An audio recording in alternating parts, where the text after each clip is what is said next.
5 erreurs, 5 blocages pour votre perte de poids. Je vous propose de changer ces 5 erreurs, ces 5 blocages les plus, je dirais, les plus courants par 5 solutions qui vont vous permettre de réellement débloquer les choses et d'atteindre vos objectifs. Ça me tient vraiment à cœur de vous parler de ça aujourd'hui parce que si vous êtes dans un cercle négatif de j'essaye ceci, je suis en plein dans la culture des régimes, etc., toutes les années ou un peu plus avec le temps parce que ça devient vraiment négatif, vous recommencez, c'est hyper mauvais pour votre morale, votre confiance en vous, pour tout simplement vraiment mettre la bonne énergie qu'il faudra dans votre réussite.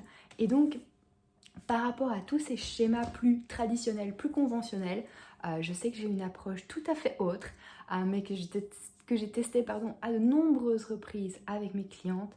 Et c'est franchement quelque chose qui peut fonctionner pour vous, surtout si vous êtes dans ce cercle négatif depuis longtemps et que vous ne voyez pas de solution sur le long terme. C'est parti, je vous montre ça tout de suite. Let's go.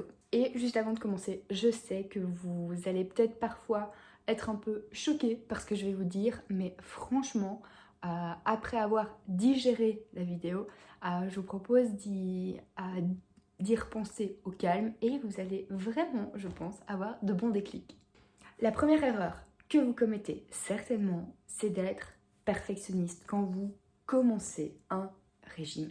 Il faut arrêter. Le perfectionnisme, quand on parle de diète, quand on parle de se remettre en forme, quand on parle de devenir la meilleure version de soi, c'est hyper méga toxique. Parce que dès que vous rentrez dans ce système-là de j'y vais à fond, ok, c'est bien, moi j'y vais à fond pour de nombreuses choses, mais ça devient très vite, ça c'est bien, ça c'est pas bien. Votre cerveau fait vraiment ça oui, ça non. Et dès qu'on est sur du c'est pas bien, du non, on est dans l'échec.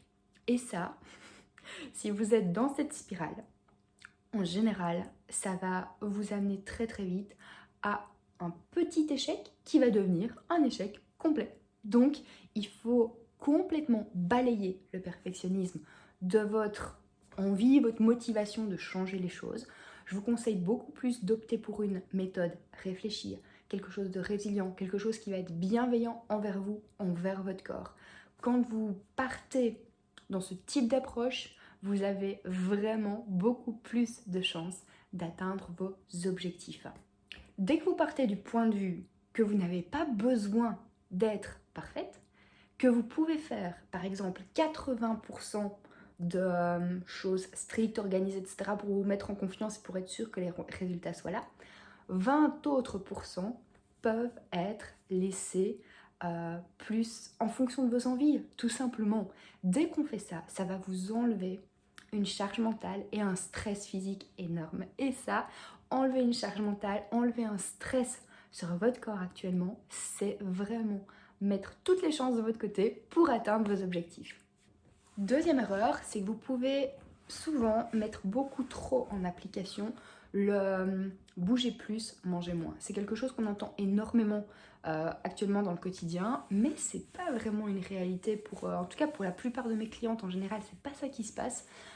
Soit elles mangent pas assez, soit elles mangent pas équilibré dans le sens parfois beaucoup trop de protéines, pas du tout du reste, parfois beaucoup trop de lipides, glucides et pas assez de protéines. Bref, les pourcentages de macros sont pas optimaux ou bien elles mangent pas assez. Donc dans ces deux cas-là, en fait, ce qui se passe, si elles commencent à manger encore moins ou moins bien, fatigue, manque d'énergie, sommeil pas réparateur, saute d'humeur, fringale, donc ça c'est déjà waouh. Et si en plus de ça, elle rajoute le sport qui va faire que le déficit calorique, donc l'énergie que vous consommez, dont vous avez besoin, et l'énergie que vous ingérez, il y a une différence là entre les deux, le déficit va être très grand.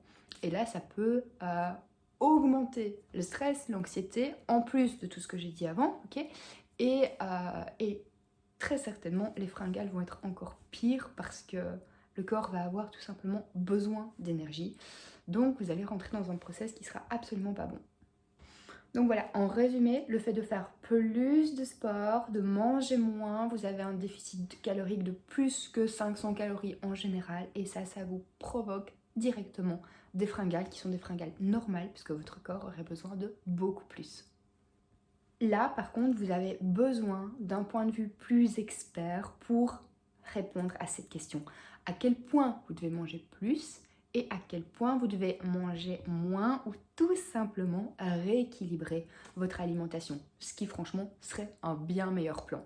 Le sport va vous permettre d'être moins anxieuse, moins stressée, plus tonique, d'avoir vraiment l'esprit libéré. Donc ça c'est juste parfait. Et si à la place de vous frustrer, restreindre au niveau de l'alimentation, vous optez pour des choses qui vont vraiment vous nourrir, vous donner un boost d'énergie et faire en sorte que votre métabolisme fonctionne et brûle directement et normalement, vous avez vraiment toutes les chances de évoluer vers une perte de poids réelle, mais également vers un corps en forme, un mindset de feu, et bref, votre transformation sera hyper positive. On n'est absolument pas dans le no pain, no gain, on est vers une transformation positive, tout simplement. Alors, troisième point, je ne l'ai pas dit tout de suite, mais c'est le plus important.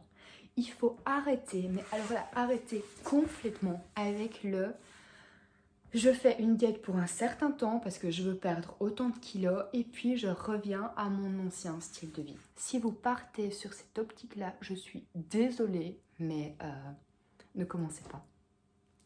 Je vais être un peu choc, mais ne commencez pas parce qu'en fait, ça va servir à rien. Si vous partez dans cette optique-là et que vous avez déjà eu ce cercle négatif plusieurs fois, vous allez juste encore répéter les choses. Vous devez trouver une méthode qui change votre style de vie. Vous devez trouver un nouveau style de vie que vous aimez, pas un pour lequel vous allez vous forcer, d'accord? Et c'est pour ça que tous les régimes hypocaloriques et ce genre de choses, et les choses où vous vous obligez, ou les choses où vous êtes perfectionniste pour suivre le plan de quelqu'un d'autre, ça ne vous mènera à rien. Ça vous mènera à rien.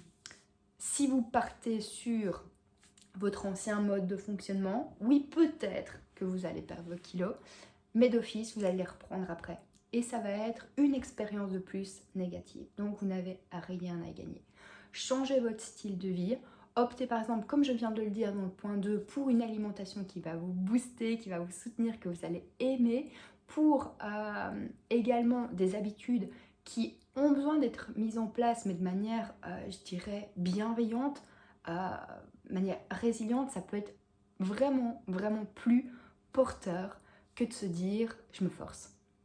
Votre corps ne veut pas être forcé, votre corps n'aime pas sortir de ses habitudes, votre corps n'aime pas ne pas prendre de plaisir, donc si vous le forcez pour toutes ces choses-là, ça ne fonctionnera jamais. Vous devez changer de style de vie pour que ça fonctionne et vous devez trouver un style de vie qui vous correspond.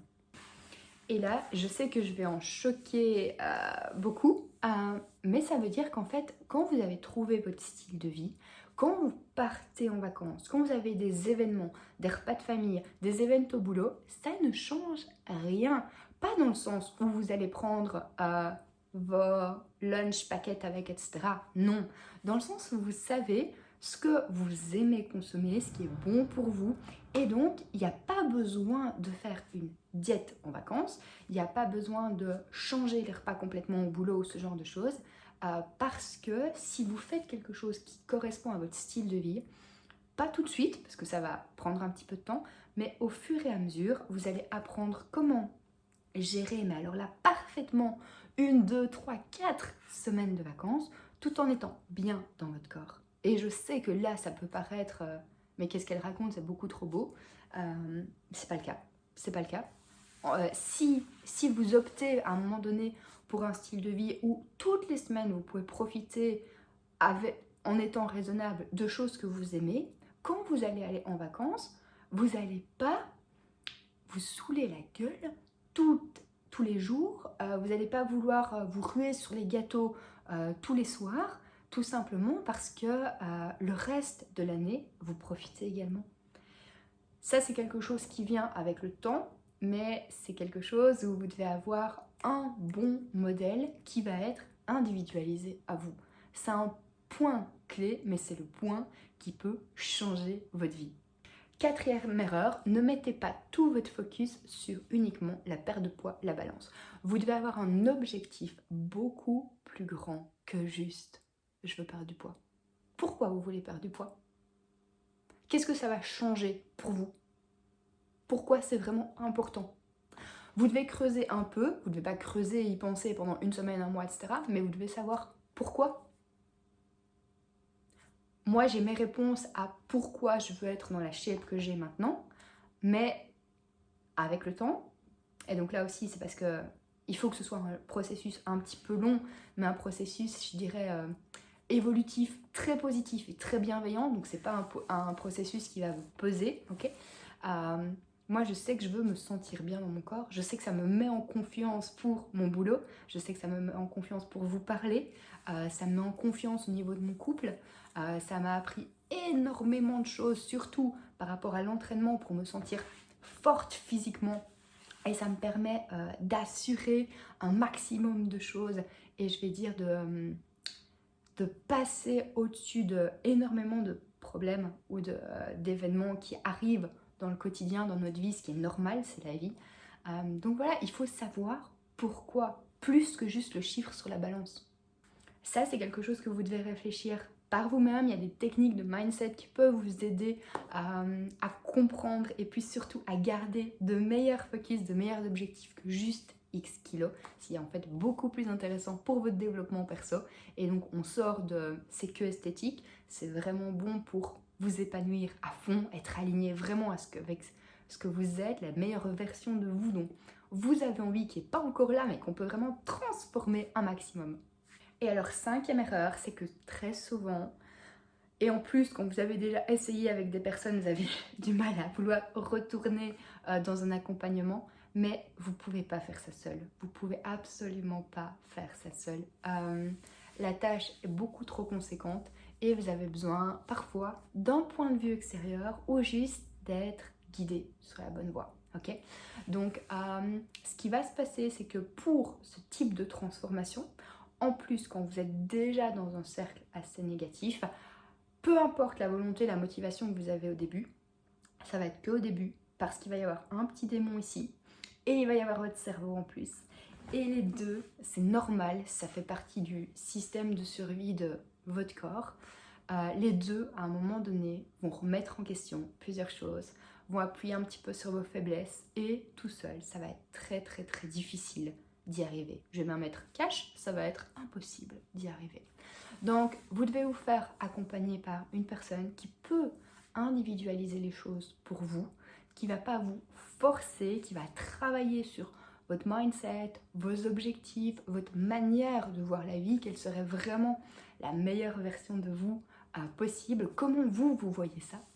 Et petit à petit, là, vous pouvez vraiment rentrer dans un process où vous imaginez maintenant et vous imaginez dans 8 mois où vous allez perdre vos kilos et où entre le point de maintenant et le point où vous allez perdre vos kilos et avoir l'esthétique que vous voulez, il va se passer tout un processus, je mens pas, positif, bienveillant, résilient envers vous-même et ça va juste être, je dirais, une phase de développement personnel pour devenir la meilleure version de vous. Ça ne peut se faire que si vous êtes bien accompagné avec la bonne méthode pour venir parfois vous booster vraiment de manière positive, sans frustration, etc. Et aussi pour venir hacker un petit peu votre système de survie, votre système de défense, votre cerveau, qui aurait tendance à retourner dans ses mauvaises habitudes parce qu'en fait, c'est quelque chose de tout à fait naturel puisque votre corps est bien fait. Il n'aime pas les changements. Il a peut-être peur que ce que vous faites là maintenant, ce ne sera pas tout à fait la bonne idée. Donc, vous avez besoin de soutien à ce niveau-là. Donc, je reviens sur les 5 points. Perfectionnisme toxique, on arrête. Deuxième chose, bougez plus, mangez moins à l'excès, on arrête aussi. Franchement, prenez l'avis d'un expert pour ce point-là parce que de petits ajustements peuvent changer beaucoup de choses, tandis que de gros ajustements vont directement vous faire échouer. Troisième point, stop à tout ce qui est temporaire. Vous devez trouver un style de vie nouveau qui vous convient, parce que si pour l'instant vous êtes en mode je veux perdre du poids, je me sens pas bien, etc. Bah franchement, si temporairement vous faites quelque chose qui vous frustre, qui vous ressemble pas, et qu'après vous arrêtez pour retourner dans le schéma dans lequel vous êtes actuellement, vous n'avez rien à y gagner, donc vous perdez votre temps. Donc Vous devez vraiment switcher votre style de vie. Quatrième point, objectif pas uniquement de poids, objectif beaucoup plus grand. Pourquoi, vraiment pour vous, pourquoi vous voulez changer d'apparence? Ce ne sera certainement pas que l'apparence, j'en suis bien consciente, et c'est d'autant plus intéressant d'en parler, mais voilà. Cinquième point, on ne reste pas sur quelque chose en solo, on se fait soutenir, on se fait accompagner, on se fait guider pour pouvoir réellement changer les 5 erreurs, 5 blocages que je viens de vous donner en 5 solutions. J'ai une question maintenant pour vous. Est-ce que vous êtes prête pour cette transformation? Si vous êtes prête, en dessous de cette vidéo, il y a une description qui peut vous proposer d'aller plus loin dans le processus. Je sais que ça peut paraître vraiment non conventionnel, mais les transformations sont là, les témoignages sont là. Donc, je vous dis peut-être à bientôt. Ciao!